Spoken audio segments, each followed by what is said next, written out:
Ah oui, c'est vrai, j'entends de la musique. C'est la joie de mon voisin. Querelleuses, querelleurs, bienvenue. Aujourd'hui, pour l'émission Regards croisés, je vais à la rencontre de Julie et Mélanie, créatrices du podcast Bollywood Versus. Amies de longue date, elles défrichent ensemble le vaste continent cinématographique que constitue le cinéma indien. Elles nous racontent dans cette interview la naissance de leur passion, la découverte d'un cinéma au-delà des clichés qui lui collent à la peau et leur questionnement féministe sur le sujet. Comme d'habitude, n'hésitez pas à vous abonner, commenter, liker et recommander la chaîne Querelle à vos amis.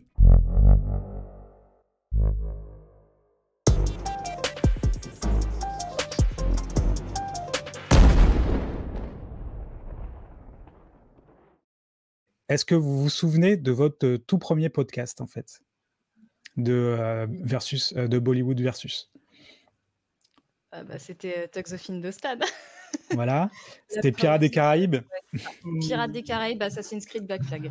C'était déjà mon premier Bollywood. C'est avec celui-là que Julie m'a initiée dans cet univers. Et vu qu'il est quand même assez déjanté, assez drôle, on s'est dit, pourquoi pas celui-là? Parce que vu que moi, ça m'a convaincue et vu le mal que Julie a eu à me convaincre de regarder des Bollywood à la base, on s'est dit, si ça a marché pour moi, ça peut marcher pour tout le monde. Ouais, Alors, et je confirme parce que pareil, c'est le film en général que je conseille à tout le monde pour démarrer. Je l'ai fait aussi avec toutes mes potes. J'ai fait, bon, écoutez, vous aimez Pirates des Caraïbes, vous regardez Tugs of Hindostan, vous me direz ce que vous en pensez. Et en général, ça fonctionne à tous les coups parce que c'est sympa, il y a un côté un peu historique. C'est vrai que si on aime Pirates des Caraïbes ou Assassin's Creed, on s'y retrouve un petit peu, c'est déjanté. Je pense que ça englobe vraiment tout ce qu'il y a à récupérer de Bollywood en chant, en danse, en costume. Donc franchement, pour s'initier, c'est parfait. qu'est-ce qui vous attire, du coup, dans ce cinéma-là? Moi, personnellement, c'est que des fois, je trouve que c'est tellement joyeux, tellement coloré, ne serait-ce qu'au niveau des danses, des chants, et ça change tellement de l'habitude, des films, qu'on a l'habitude de voir dans le cinéma européen ou dans le cinéma américain, que ça fait un peu comme une bouffée d'air frais, et je trouve que c'est super agréable. Et ce que j'aime beaucoup avec Bollywood, c'est que, l'Inde a la réputation, malheureusement, d'être l'un des pays les plus dangereux au monde pour les femmes. Et paradoxalement, Bollywood arrive à te faire des films féministes absolument incroyables. Et j'ai jamais retrouvé ce genre de film, ce genre d'intensité dans les cinémas américains ou européens. Et pour moi, ils sont très très forts là-dessus. Ouais, tout à fait d'accord. À la base, moi, je m'étais aussi lancée dans Bollywood. C'était surtout pour le fast, pour le côté très baroque. Voilà, surtout, on parlait de Devdas, mais de tout le cinéma en général de Sanjay Leela Bhansali. C'est vraiment celui qui vient en premier. Voilà, c'est très beau. Puis les danses, les chants, c'est hyper bien chorégraphié. C'est ça qui intéresse en premier. Et finalement, ce qui m'a le plus plu également, c'est toute la branche de films féministes qui s'est développée chez Bollywood, que j'ai trouvé largement plus audacieux et investi que le cinéma français ou le cinéma américain. Et je me suis dit, franchement, voilà, on dit, oh, Bollywood, c'est un peu kitsch, c'est cheap, c'est toujours des histoires d'amour et tout. Et en fait, pas du tout. Il y a vraiment des films qui, moi, je trouve, mériteraient d'être vus, même à l'école, parce que c'est vraiment, voilà, c'est des beaux films, ça parle bien, c'est des sujets d'actualité. Là-dessus, je les trouve vraiment plus forts que le cinéma occidental.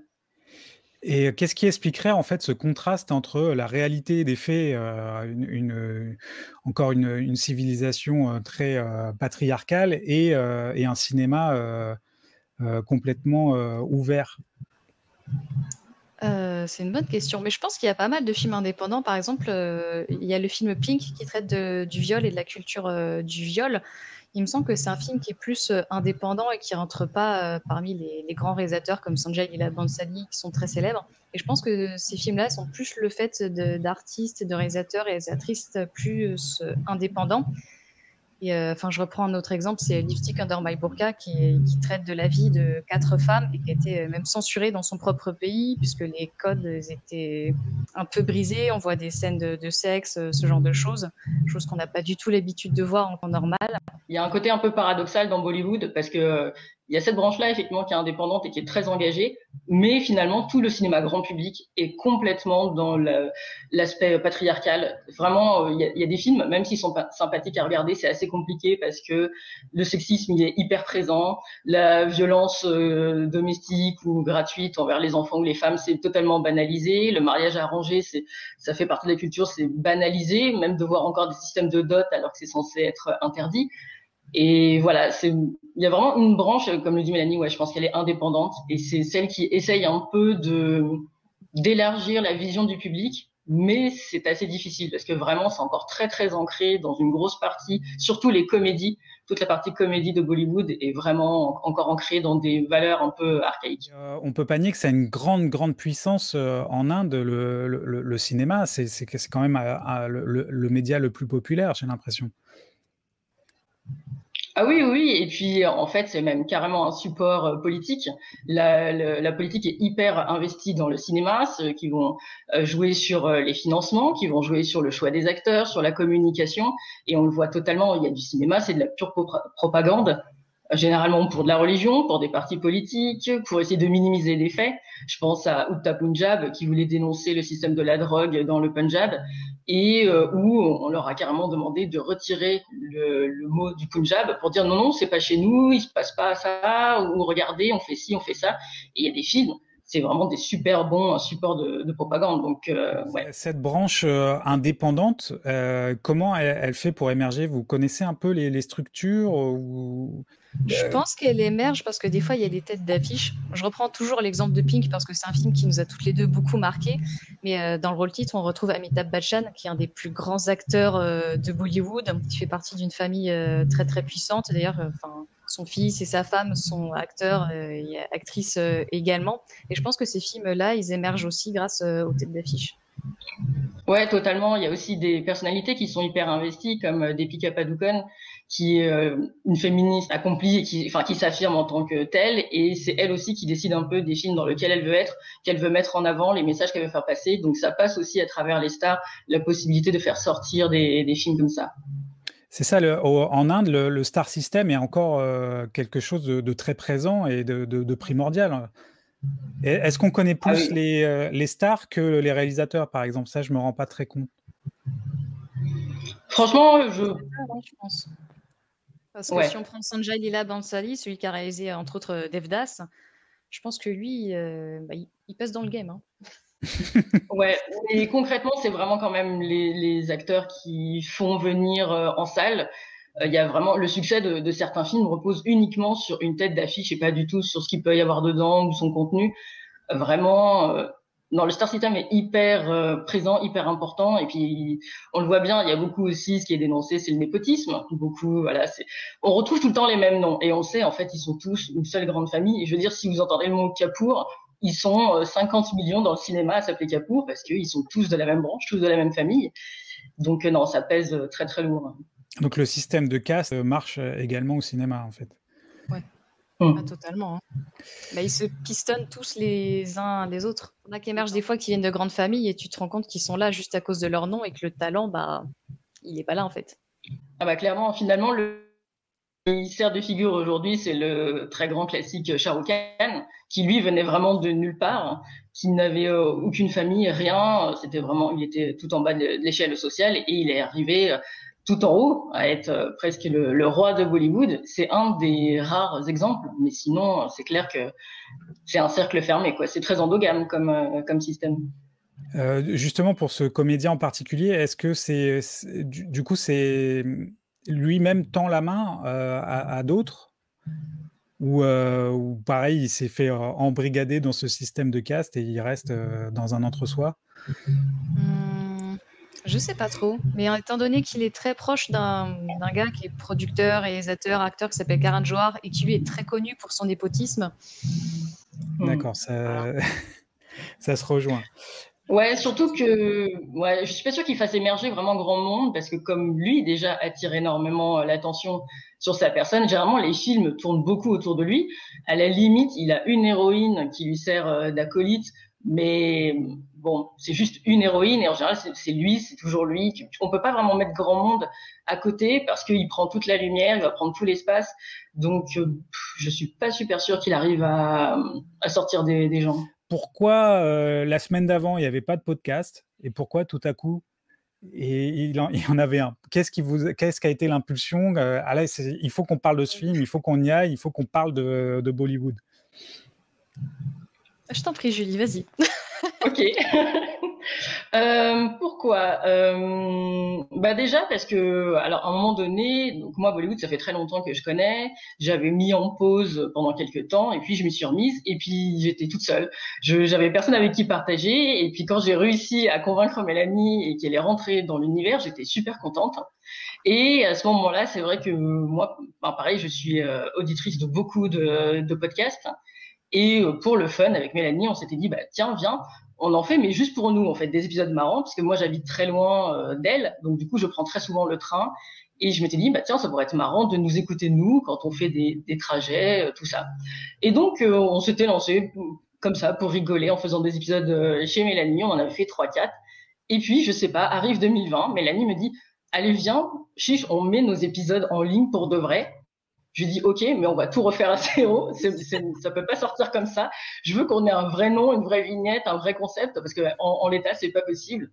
Et puis un jour, c'était avant le confinement, et puis le confinement, en plus, a un petit peu aidé.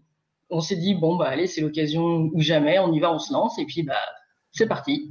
C'est ça, le confinement a été un accélérateur pour beaucoup de personnes, j'ai l'impression, dans la création de podcasts et sur YouTube.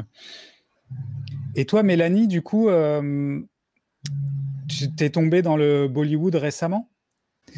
C'était en 2019, du coup. Donc, Julie me tannait depuis plusieurs mois pour que je regarde des Bollywood.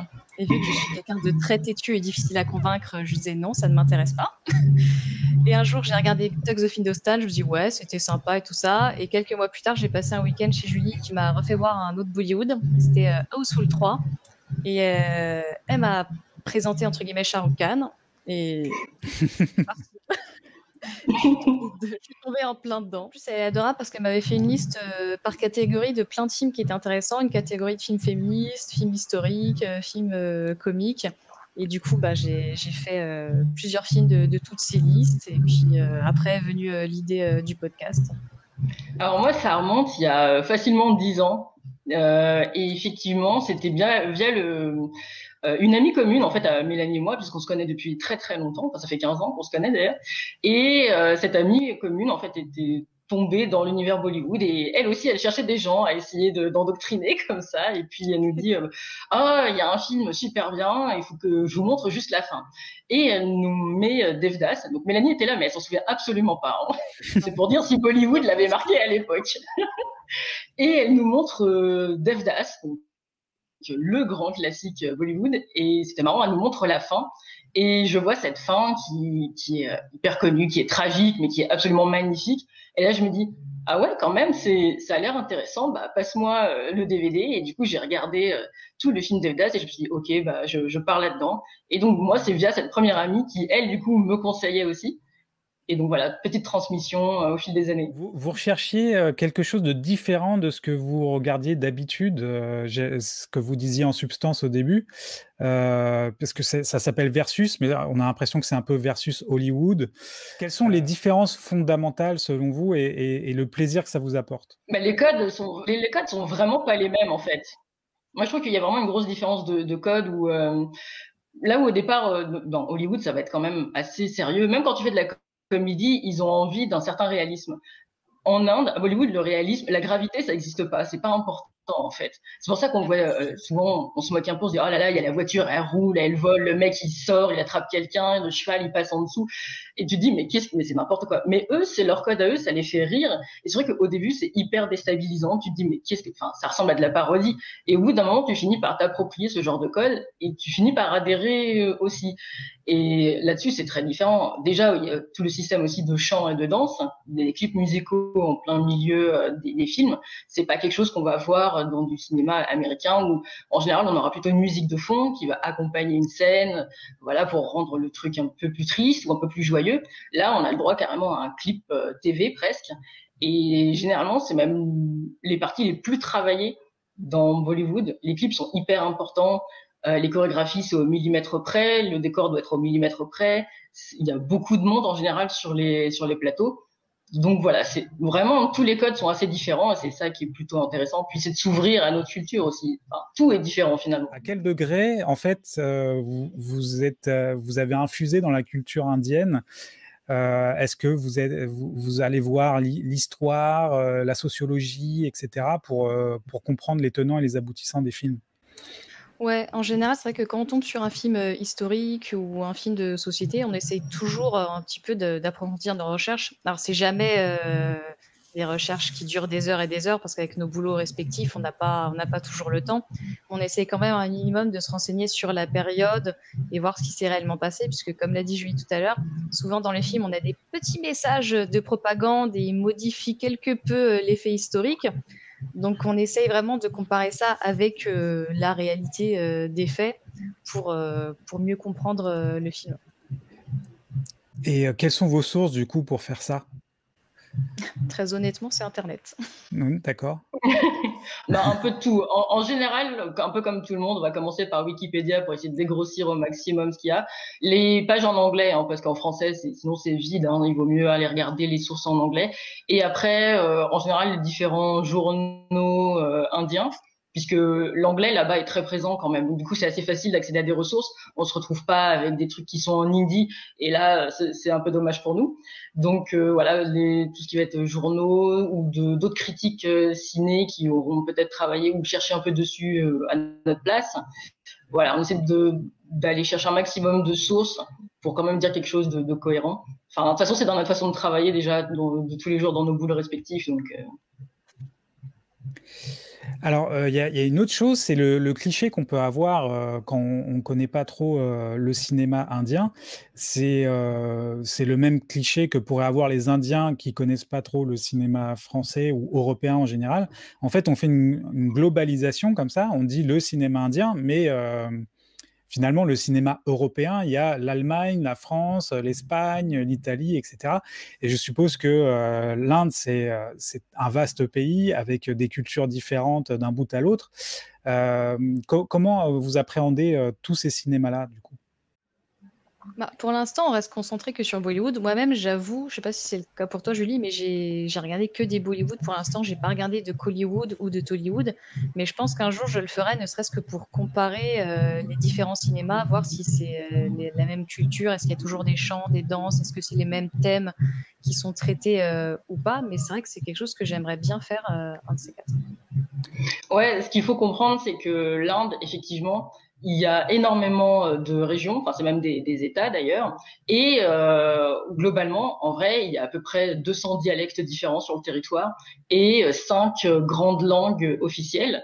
Et du coup, pour chaque langue, parce que finalement, les gens ne parlent pas vraiment la même langue sur le même territoire, donc du coup, chacun a fait son propre cinéma. Alors des fois, ils vont se repiocher les uns les autres parce que le concept est bien, donc du coup, ils vont l'adapter avec leurs propres acteurs locaux ou alors faire du doublage. Mais du coup, on se retrouve avec une très grosse variété. Donc nous, on s'intéresse à Bollywood, c'est le cinéma qui parle en hindi, mais il va y avoir du cinéma du Sud qui sera en tamoul, il va y avoir du malayan, il va y avoir du bengali, et donc chaque langue donne un cinéma différent, et donc on se retrouve avec du Kollywood, du Tollywood, etc., etc. Alors, le succès de... est-ce que Bollywood est la branche qui a le plus de succès, du coup? Oui. Oui, c'est celui qui a le plus d'argent, ouais. Et du coup, si la diffusion passe, comme vous dites, par la traduction. Ah oui, parce qu'on va retrouver pas mal de remakes qui viennent de leur propre territoire. Donc souvent, on va regarder un film Bollywood et en fait, on va se rendre compte qu'il a totalement été repris d'un film tamoul ou inversement, parce que c'est en général le deuxième plus gros, c'est le tamoul, c'est celui du Sud, que Bollywood, c'est plutôt le Nord, l'hindi. Et inversement, ils vont repiocher dessus, et puis voilà. Mais c'est vrai que Bollywood, c'est la plus grosse industrie. C'est pas pour rien qu'on la compare à Hollywood et qu'elle a juste rajouté son B de Bombay devant. c'est vraiment celui qui a le plus d'argent et qui fait une sérieuse concurrence à Hollywood en termes de nombre de films sortis par an, parce que faut voir, mais c'est astronomique le nombre de films qui peut sortir et l'argent que ça brasse. C'est vraiment celui qui pèse le plus sur le territoire indien. Je me posais la question du format podcast, en fait. Pourquoi le podcast et pourquoi pas YouTube, par exemple? Je sais qu'en préambule de l'interview, vous demandiez si vous étiez prête à montrer votre image, etc. Donc, est-ce que vous préférez l'anonymat du podcast? Je ne sais pas. Ouais, c'est vrai qu'on s'était tourné là-dessus parce qu'on s'était dit, bon, au moins, si jamais quelqu'un écoute le podcast, il verra pas nos têtes. Ouais, c'est aussi une volonté de garder l'anonymat. Et je trouve que le format podcast est vachement plus pratique, en fait, ne serait-ce que pour les gens qui veulent écouter quand ils sont pas chez eux. Tu te balades, tu es dans le train, c'est vachement mieux qu'une vidéo à regarder. C'est pas un format qui nécessite d'avoir des images. Enfin, je reprends par exemple le concept du podcast 2 heures de perdu, qui traite du cinéma aussi. C'est sous forme de podcast et ça passe super bien. Puis pour se lancer, c'est un peu une question de facilité aussi, je trouve. Ouais. Parce que mine de rien, quand tu veux faire de la vidéo YouTube, tu dis, bon, alors il faut que j'ai mon décor, il faut que j'ai ma lumière, il faut que j'ai ma bonne image. Puis si tu veux que ce soit dynamique, il faut rajouter des choses ou incruster. Et puis aussi, on va pas se mentir, tout ce qui est de l'ordre du droit d'auteur en termes de musique, en termes d'image aussi, c'est quand même beaucoup plus lourd. Nous, on s'était dit, allez, on se lance. De toute façon, il y a personne qui va nous écouter.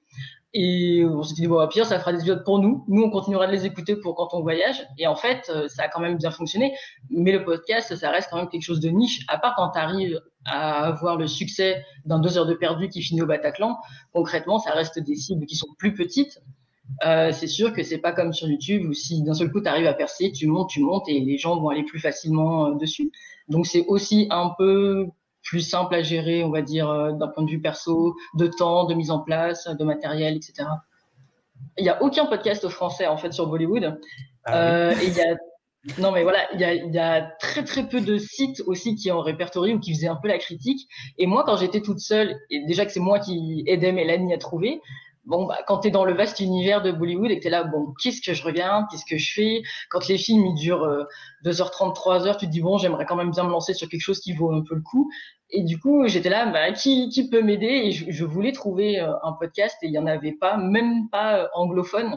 Il y avait que des podcasts indiens et donc bon, c'était pas. Et puis même, ça me satisfaisait pas. Donc je me suis dit, bon, on est toute seule, allons-y. Au moins, de la même manière que j'ai transmis mes idées à Mélanie, on pourra peut-être transmettre aux autres qu'est-ce qui est bien regardé ou pas, parce que c'est vrai que quand tu connais pas, tout le monde te dit, oui, je commence par quoi? Tu fais, vaste question. Comment vous vous fournissez en film?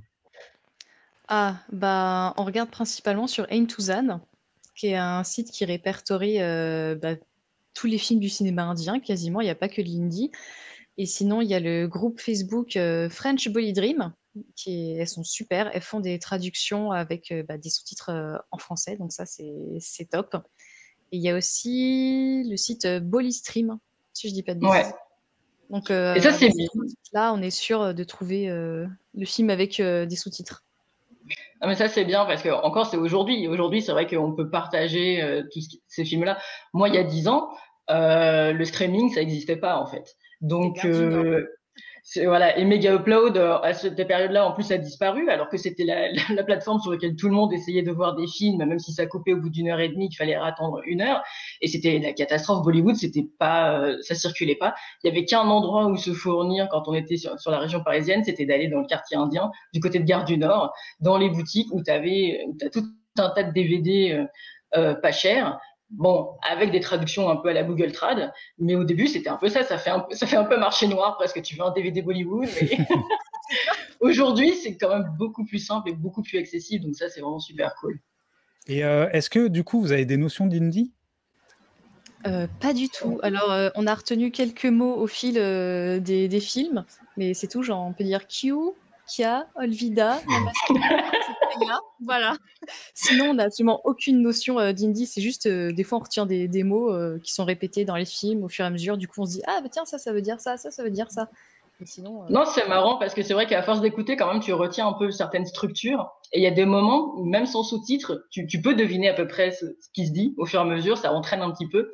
Ce qui est fortiche aussi, c'est que ils parlent beaucoup anglais, mine de rien, les Indiens, et ça switch très souvent de l'hindi à l'anglais, et on peut avoir d'un seul coup une phrase en hindi, une phrase en anglais, une phrase en hindi, une phrase en anglais, voire tout un dialogue qui se fait en anglais. Donc finalement, ça, si on est à l'aise avec, ça se comprend très bien. Est-ce que vous pourriez juste définir la ligne éditoriale de votre podcast pour des gens qui ne le connaîtraient pas encore? Alors l'idée, du coup, c'est à chaque épisode, on traite d'un film et on le met en parallèle, soit avec un sujet de société. Donc ça peut être le féminisme, ça peut être le racisme, ça peut être la transidentité, la lutte des classes. Soit on décide de le mettre en parallèle avec en général un film qu'on connaît bien, soit qui est français, soit qui est américain. Donc, on l'a dit, un Pirates des Caraïbes ou Jeux d'enfants, Ocean Eleven. On n'a toujours pas fait, mais il y a un très gros versus Iron Man avec le film de Rawan, ça c'est sûr. Donc voilà, et c'est marrant de pouvoir comparer un peu entre une vision occidentale et une vision un peu plus asiatique, orientale. Alors pour les débutants, qu'est-ce que vous conseilleriez pour aborder ce vaste univers? Si par exemple le féminisme vous intéresse, moi je conseille Pink à 200%, qui est un film qui prend vraiment en tripes et qui est bouleversant et qui est sur un sujet qui est universel en plus, puisque ça parle de la culture du viol. Après, s'il y a des comédies, peut-être Houseful, et encore, je sais pas si ça plairait à tout le monde. Quelles sont les limites de cette comédie? Les petits bruitages un petit peu débiles qui peuvent survenir, et puis même il y a un humour qui est très limite, notamment envers les femmes dans certains épisodes. Ça dure que quelques secondes, mais tu tiques dessus, tu dis Après, ça n'empêche pas que tu passes un bon moment devant ce genre de film et que tu peux te marrer, quoi. Tellement c'est un petit peu débile, mais ça permet vraiment de te vider la tête si t'as pas le moral, et puis voilà. Ou sinon, il y a Happy New Year. C'est ça que tu voulais dire, Julie, je le sens. Non, j'y pensais pas, mais effectivement, un Houseful, c'est un peu spécial, et je pense que faut le regarder quand on aime l'humour qui est vraiment absurde, poussé à l'extrême, à la limite du parodique. C'est plutôt ça. Happy New Year, ouais, est super cool. C'est très sympa, c'est plutôt déjanté. C'est un peu une parodie d'Ocean Eleven aussi. Donc si vous voulez un côté plus comédie. Pour un côté grandiose, magnifique, pour les gens qui aiment par exemple Devdas, je recommande soit Padmavat, soit Bajirao Mastani. Très beau, c'est historique, c'est avec des costumes magnifiques. Si vous aimez le grandiose, le baroque, c'est parfait. Un qu'il faut qu'on recommande absolument, c'est Andhadhun. Andhadhun, exact, c'est vrai. Donc Andhadhun, c'est plutôt un film noir.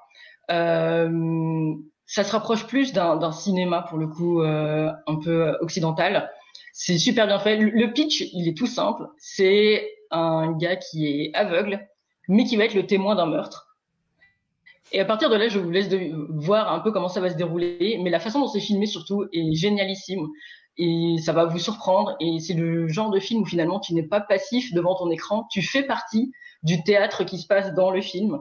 Si t'es malin, si t'arrives à suivre, tu te rends compte que le réalisateur se fout de toi en même temps qu'il se fout de ses personnages. Donc vraiment, s'il fallait se lancer dans un truc, je vous recommande Andhadhun. Ah, totalement. C'est vrai qu'un peu comme pour Mélanie, je pense que ce qui rebute au départ les gens qui connaissent pas Bollywood, c'est tous les clichés qu'il peut y avoir autour. Donc c'est kitsch, ça fait que de chanter et de danser, c'est que des histoires d'amour. Qu'est-ce qu'on pourrait avoir d'autre? Bon, les effets spéciaux sont nuls. Et donc la question c'est est-ce que c'est vrai ou pas? Mélanie, est-ce que c'est vrai ou pas? Non, c'est pas vrai. Ça dépend des films. Après, je trouve qu'il y a certains films qui vont venir te confirmer ces clichés-là, où tu vas avoir des effets spéciaux, tu vas dire non mais non, c'est pas possible les gars. Et tu auras des films très larmoyants sur des histoires d'amour très poignantes, avec beaucoup de chansons et tout ça. Mais ça reste une minorité de films. Tous les films de Bollywood ne correspondent absolument pas à ces clichés. Tu as des films où tu n'as aucune scène de danse ni de chant. Tu as des films où tu n'as aucune histoire d'amour ou aucun effet spéciaux. Ou s'il y en a, ils sont très très bien faits. Donc c'est un cliché qui est totalement faux.